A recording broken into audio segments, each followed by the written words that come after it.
여러분은 불안한 마음을 종종 느끼실 때가 있나요?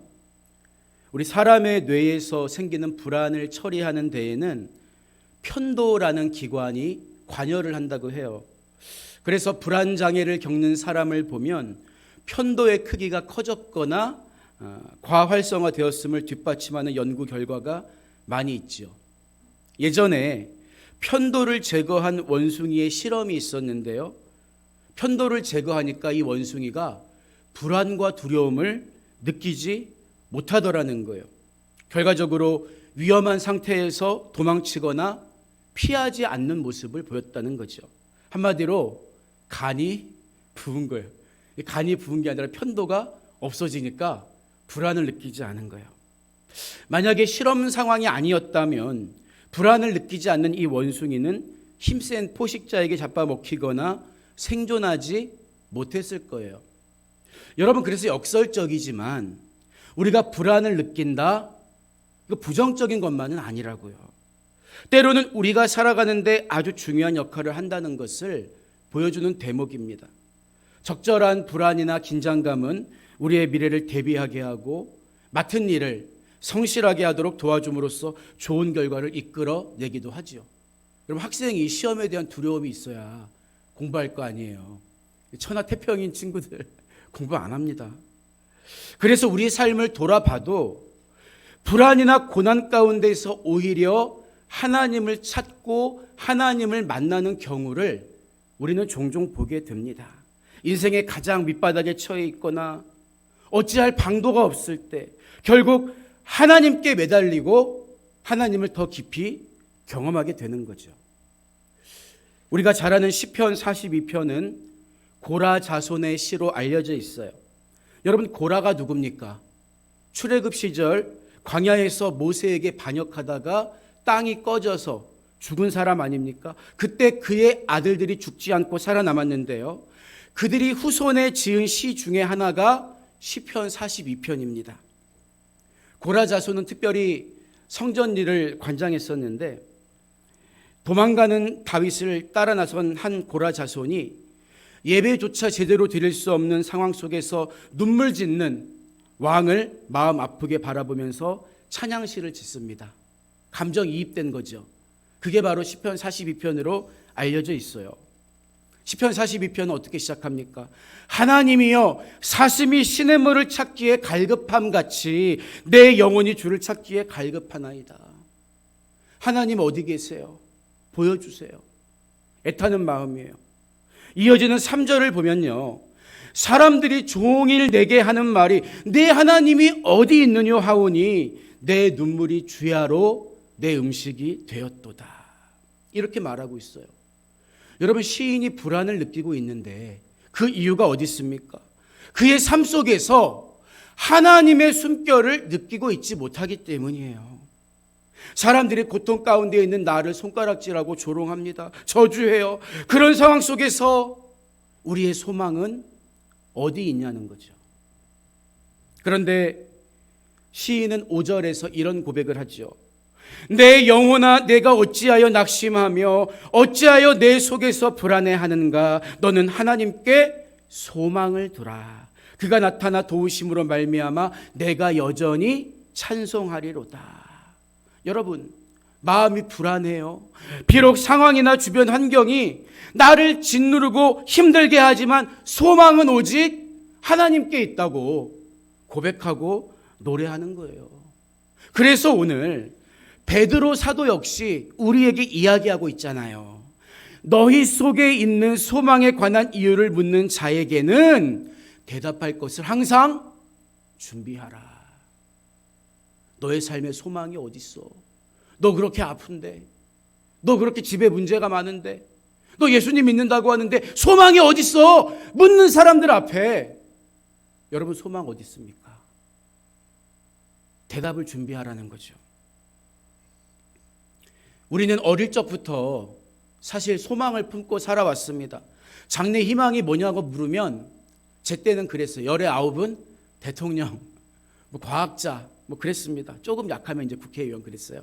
요즘 아이들은 유튜버 되겠다는 아이들이 굉장히 많아요. 이처럼 세상 사람들이 생각하는 소망이란 자기의 바램을 의미합니다. 그래서 나이가 든 어른들도 여전히 소망이 있어요. 바램이 있다는 거예요. 가령 더 큰 집, 더 좋은 차를 사고 자녀가 좋은 직장, 학교에 들어가는 게 소망이에요. 건강하게 오래 사는 것도 소망이죠. 여러분, 그러나 성경이 말하는 소망은 자기 바램을 말하는 게 아닙니다.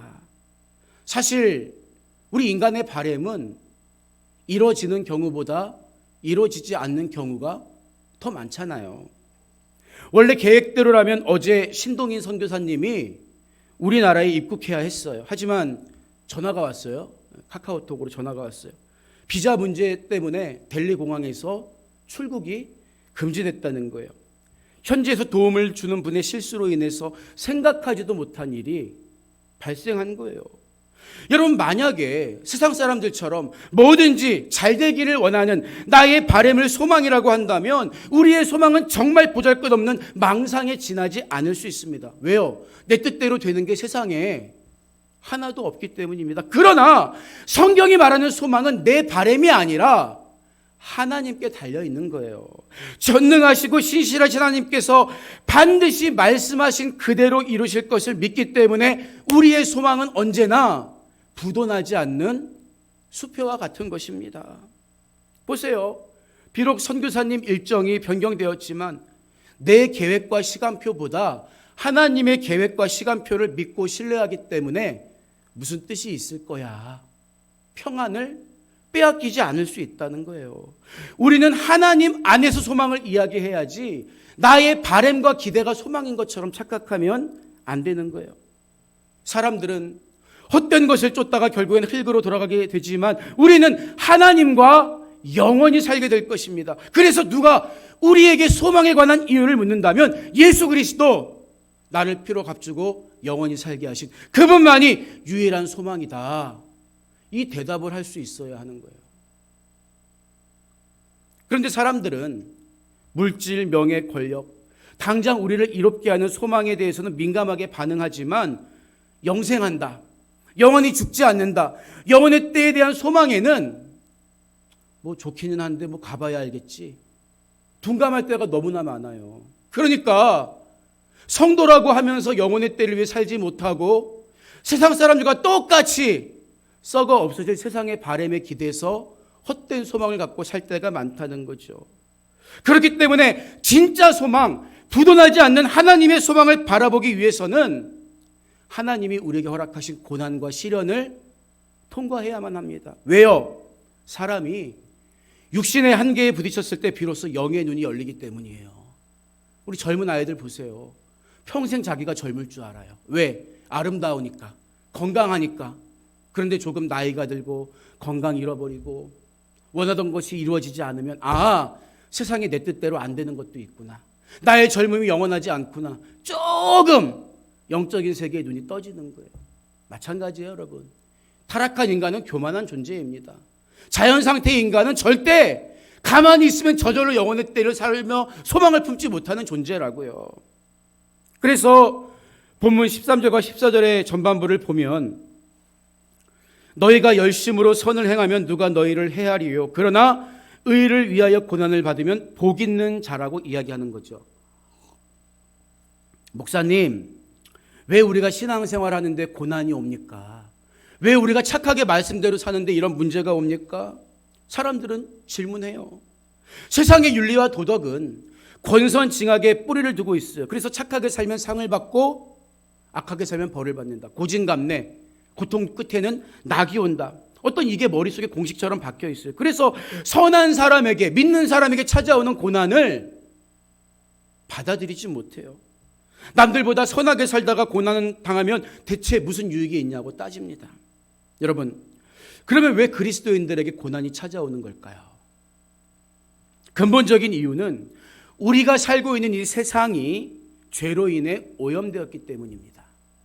여러분, 내가 잘못하지 않아도 중국에서 황사가 날아오면 우리는 오염된 공기를 마실 수밖에 없는 거예요. 하나님 보시기에 좋게 창조된 세상은 아담의 타락과 함께 저주받고 깨어져 버렸다고요. 그 후로 약육강식과 생로병사의 법칙이 이 땅에 찾아오게 된 거잖아요. 모든 인간은 예외 없이 깨어진 세상의 냉혹한 법칙 아래 살게 되었습니다. 그로 인해 믿는 우리에게도 태풍의 재해, 자연재해, 죽음, 질병, 고난이 찾아오게 된 거죠. 그러나 그 고난이 우리에게 말해주는 바가 뭡니까? 그 고난을 통해서 하나님을 떠난 세상 속에는 사망과 절망밖에 없다는 것을 비로소 깨닫게 되는 거예요. 고난을 통해 우리는 고난을 이기신 하나님을 의지하게 되고 믿음의 자리를 지킬 수도 있다는 거죠. 우리 성도들의 삶에 고난이 찾아오는 또 한 가지 이유가 뭡니까? 말씀드린 것처럼 하나님께서 우리를 더 깊은 믿음의 자리로 인도하시기 위함이에요. 우리를 하나님과 더욱 친밀하게 만들기 위한 훈련과도 같다는 거죠.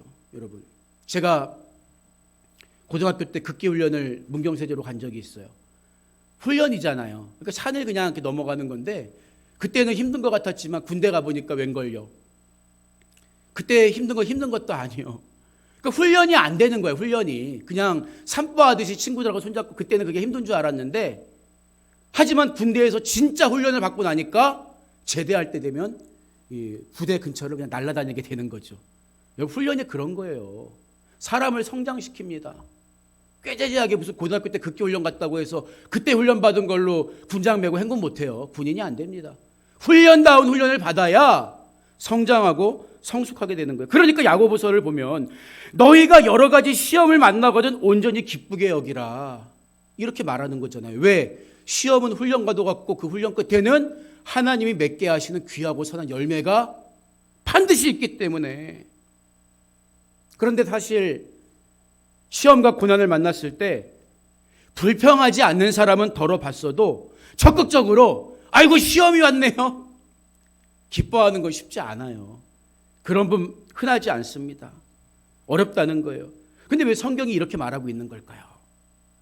시험을 만나면 온전히 기뻐하라는 말은 군인이 훈련받아야 성숙하고 성장하는 것처럼 그 시험을 통해서만 반드시 맺게 되는 너무나 귀한 열매가 우리 성도들의 삶에 분명히 있기 때문이다.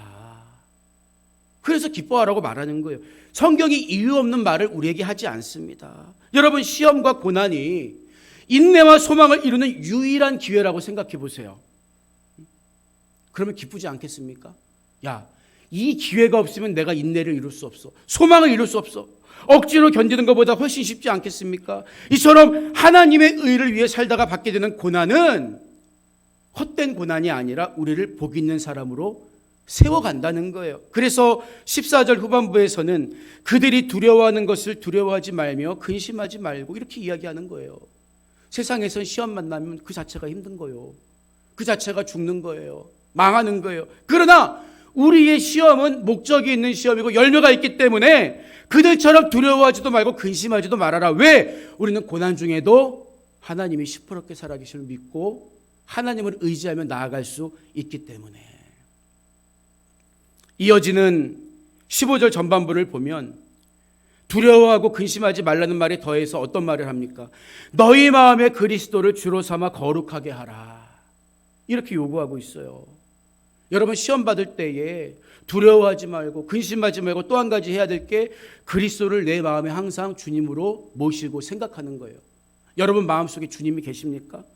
왜 우리 마음에 그리스도를 항상 모시라고 하는 걸까요? 예수님이 그러셨어요. 죄가 없음에도 불구하고 고난을 받으셨습니다. 아마 우리의 어떤 억울한 사연을 다 합친다고 해도 예수님이 까닭없이 우리 대신 당한 고난과 비교할 수가 없을 거예요. 그래서 예수님은 모든 고난받는 자의 진정한 위로자가 되어 주실 수 있습니다. 아버지 뜻에 순종하신 예수님을 내 안에 모시고 그분을 바라보고 몸부림칠 때 우리는 의를 위해 당하는 고난도 견딜 수 있다. 두려워하지 말고 근심하지 말고 주님을 내 안에 모시라고 이야기하는 거죠. 그런데 15절 후반부 이하를 보면요, 너희 속에 있는 소망에 관한 이유를 묻는 자에게 대답할 것을 항상 준비하되 온유와 두려움으로 하고 선한 양심을 가지라, 이렇게 권면하잖아요. 보세요. 그리스도만이 나의 유일한 소망인을 고백하는 나에게 온유와 두려움과 선한 양심도 가져야 해. 이런 요구를 하고 있다고요. 베드로 사도는 왜 이런 태도를 가지라고 하는 걸까요? 이유가 있을 거 아니에요. 계속해서 16절 후반부를 보면 이는, 그러니까 앞서 말한 내용을 받는 거죠. 온유와 두려움과 선한 양심을 가져라. 이는 그리스도 안에 있는 너희의 선행을 욕하는 자들로 그 비방하는 일에 부끄러움을 당하게 하려 함이라. 이렇게 말하고 있습니다. 따라서 우리가 참된 소망에 대해 대답할 것을 준비하면서도 온유와 두려움과 선한 양심을 가지라는 말은 결국 참 소망을 품고 사는 우리가 세상과 어떤 관계를 맺어야 하는가에 관한 키워드라는 것을 알 수 있어요. 만약에 여러분, 영생에 대한 소망이 나에게 있는데 이 사람이 온유하지 못해요? 교만한 사람이에요? 거만해요? 그러면 이 사람이 남에게 영생의 복음을 전할 수 있을까요? 여러분, 우리는 말 그대로 복음의 증인이지 재판장이 아닙니다. 여기서 알 수 있는 것은 내 안에 있는 소망은 나 혼자 가지고 있는 소망으로 끝나는 게 아니라 나눠줘야 한다는 거예요. 그게 전도 아니겠습니까? 제가 자주 말씀드리지만 예수 천당 불신지옥 절대 틀린 말이 아닙니다. 그러나 이 말이 하나님의 마음을 다 담아냈다고 할 수도 없어요. 왜냐하면 하나님의 의는, 하나님이 우리에게 주신 참 소망의 목적은 그저 너는 천국, 너는 지옥, 남을 판단하고 끝나게 하기 위함이 아니라 지옥 갈 영혼이 회개하고 돌아와 하나님의 자녀되게 하는 데 있는 거예요. 우리에게 재판장 노릇하고 다니라고 소망을 주신 게 아닙니다. 그러니까 당장 우리 복음을 듣지 않는 사람에게도 온유함과 겸손함으로 끝까지 복음을 전하는 주님의 심정이 우리 안에 있어야지. 너 지옥 갈 놈이야. 너는 그거밖에 안 돼. 재판장처럼 판단하고 다닌다면 안 된다는 거예요. 그 소망을 나 혼자 가지고 살면 안 된다는 거예요. 그 소망에 관한 이유를 준비하되 온유한 마음으로 누가 나를 비방한다고 해도 그의 마음을 돌이켜서 주님의 자녀가 될 수 있도록 이런 태도가 우리에게 필요하다는 거죠. 또한 소망을 품고 사는 우리도 언제든지 넘어지거나 타락할 수가 있습니다. 그러니까 바울은 빌립보서 2장 12절에서 항상 복종하여 두렵고 떨림으로 너희 구원을 이루라고 말하는 거잖아요. 여러분, 신앙은 임의와 아직이 있습니다. 그 사이에 긴장이 있어야 되는 거예요. 우리는 이미 구원받았습니다.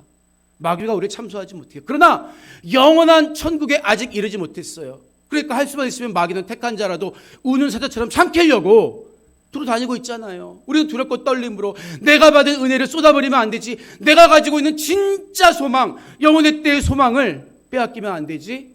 구원을 이뤄가야 되는 거예요. 겸손해야 하는 것입니다. 또한 16절 서두에서 베드로가 말하는 선한 양심.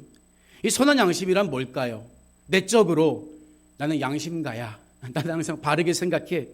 이것만을 의미할까요? 그렇지 않아요. 선한 양심을 가지라는 말의 의미는 내가 가지고 있는 선한 양심, 신한 양심에 합당한 삶을 살아감으로써 복음과 교회를 비방하는 자들을 오히려 부끄럽게 하고 하나님의 영광을 드러내라.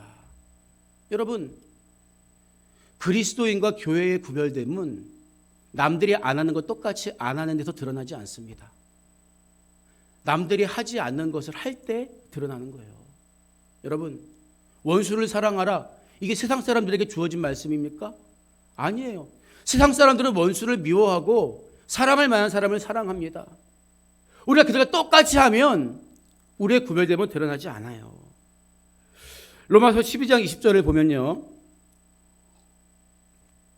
내 원수가 줄이거든 먹이고 목마르거든 마시게 하라. 그리함으로 내가 숯불을 그 머리에 쌓아 놓으리라. 이런 말을 하잖아요. 여러분, 팔레스틴 지역은 낮은 굉장히 덥고 밤은 굉장히 춥습니다. 그래서 밤에 혹시라도 불을 꺼트리면 추위에 떨어야 합니다. 그래서 만약에 불이 꺼지면 옆집 불구하고 한밤중에 옆집에 찾아가서 숯을 빌려와야 하는 거예요. 숯을 빌린 사람은 남의 단잠을 깨웠으니 얼마나 미안하겠습니까? 하지만 한편으로 또 얼마나 감사하겠어요. 그래서 숯을 머리에 이고 집에 돌아오죠. 아무리 원수일지라도 숯을 빌려서 내 머리에 이고 오면 미안한 마음 들지 않겠습니까? 그러니까 로마서 12장에서 원수의 머리에 숯을 쌓아 놓으리라, 이 말은 저주의 의미가 아니라 미움을 은혜로, 증오를 사랑으로 갚아주라는 뜻이에요. 우리 그리스도인의 최고의 무기가 뭡니까? 사랑할 수 없는 것을 사랑할 때 나타나는 거예요. 그게 주님의 마음이죠. 이처럼 우리가 그리스도 예수로 말미암아 거룩해지고 내 소망이 어디에 있는가를 선한 양심으로, 깨끗한 양심의 삶으로 대답할 수 있다면 고난 중에 우리를 비방하던 사람들이 오히려 부끄러워할 거예요. 이것이 바로 선으로 악을 이기는 길입니다. 그러나 설령 선을 행하면서도 남이 알아주지 못하고 고난받는다고 해도 실망하지 말라는 거예요. 그게 하나님의 뜻이라면. 그렇기 때문에 우리는 무슨 일을 만나도 이 소망을 잃어버리지 않는 한 두려워하지 않을 수가 있는 거예요. 원망하거나 미워하면서 나까지 죄의 구렁텅이에 빠질 이유가 전혀 없습니다. 왜요? 하나님은 하나님의 시간표대로 하나님의 때에 반드시 갚아 주시기 때문입니다. 정말 무서운 게 뭐예요? 고난으로 인해서 내 마음의 평안까지 빼앗겨 버리는 것이죠. 여러분은 어떤 고난 중에도 하나님을 끝까지 바라보면서 인내로 소망을 이루는 귀한 삶을 사시기를 주님의 이름으로 축복합니다. 그래서 17절을 보면 선을 행함으로 고난받는 것이 하나님의 뜻일진데 악을 행함으로 고난받는 것보다 나으니라 이야기하고 있는 거예요. 우리는 고난받더라도 죄의 결과로 고난받으면 안 됩니다. 하나님 뜻 안에서 온유함과 겸손함으로 주님의 뜻을 이루기 위해서 악을 선으로 갚으면서 받는 고난이라면 기꺼이 받아야 한다는 거죠. 그런데 베드로전서는 당시 로마 북부에 있는 소아시아 지역 그리스도인들에게 쓴 편지거든요. 이 편지를 읽는 대다수의 독자들이 노예들과 여인들로 알려져 있어요. 여러분, 그 시대에 노예와 여인으로 산다는 것은 얼마나 힘들었겠습니까? 그런 사람들에게 지금 베드로가 요구하는 게 뭐예요? 너희는 어떤 상황 속에서도 진정한 소망의 이유에 대한 답을 준비하고 있어야 한다. 그리고 실제로 그 양심대로 그런 삶을 끝까지 지키고 살아내야 한다. 이런 요구를 하고 있거든요. 여러분, 어떻게 보면 너무 무리한 요구처럼 보이지 않습니까? 여러분, 하지만 십자가를 지고 가는 게 바로 그런 삶이라고요. 여러분은 십자가가 뭐라고 생각하십니까? 십자가는요, 철저한 순종입니다. 내 뜻과 다를지라도 그것이 주님의 뜻이라면 그렇게 살아가는 거예요. 우리는 종종 십자가를 지고 가면서도 남이 알아주기를 기대해요. 그러나 사람이 알아주는데 무슨 소망이 있습니까? 이 땅에서 그 사람이 인정해주고 박수 쳐줄지 모르지만 흙으로 돌아가면 아무 소용없는 거예요. 내 십자가를 주님이 알아주시는 게 진짜 소망입니다. 사람이 알아주고 박수치면 아무 유익이 없지만 주님이 알아주시면 영혼의 때에 분명한 상급과 위로가 있기 때문이에요. 주님만 보고 나아가는 거죠. 주님 안에서 어떤 시험과 고난이 찾아올지라도 인내하면서 내 마음에 품고 있는 진정한 소망의 열매를 맺는 여러분이 되시기를 주님의 이름으로 축복합니다. 오늘 말씀을 마무리하겠습니다. 일본의 유명한 신학자 우찌무라 간조라는 분이 있어요. 그런데 이분의 어린 딸이 의사로부터 사망 선고를 받습니다. 우찌무라 간조는 회당장 야이로의 어린 딸을 살리신 예수님의 손길을 기대하면서 눈물로 기도합니다. 하지만 하나님은 그 기도를 외면하시고 딸을 데려가시죠. 그 순간을 회상하면서 우찌무라 간조가 이런 말을 해요. 그때 내게는 하나님을 믿지 않는 사람에게는 없는 고통이 있었습니다. 그것은 회의의 고통이었지요.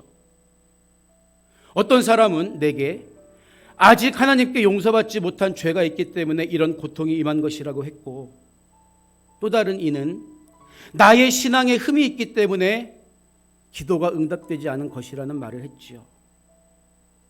저는 피 뽑는 상처를 인두로 지지는 것 같은 고통을 느꼈습니다. 실로 일생 잊을 수 없는 쓰라린 경험이었습니다. 여러분, 우리는 모두 우찌무라 간조가 겪은 아픔을 경험하면서 살아갑니다. 간절히 기도할 때 모든 어두움이 사라지면 우리에게 소망의 이유를 묻는 사람들 앞에서 더 당당할 것 같은데 그렇지 않거나 내 하나님이 어디에 있느냐 조롱을 당할 때도 있습니다. 만약 여러분의 소망이 기도할 때마다 모든 고난과 질병이 당장 사라지는 것을 의미한다면 우리는 날마다 소망 없는 삶을 경험할지도 몰라요. 여러분, 그러나 예수님이 우리에게 주신 진짜 소망이 뭘까요?